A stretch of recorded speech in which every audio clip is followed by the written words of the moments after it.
Quase que a moça vai expulsa, né? Chamaram ela lá no negócio, Marcelo. Aí depois ela voltou. Aí a menina perguntou. Naquela hora que a gente tava ao vivo, Sim. ela passou na sala, ela tava voltando.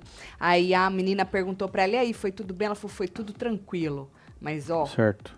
entendeu? Passou nada, né? Vamos ver, né? Você É, sabe cu na que mão que fala. a equipe da Rai encurralou o Carelli É? e a Record. E aí? É. Não, nós vamos Mas falar pra eles disso é aí. fácil. Hein? Eles são peritos em desencurralar. Você acha? Pô, se é. Não, mas Record? eles... Mas tem que mostrar as imagens, né? Eles pediram as imagens na íntegra.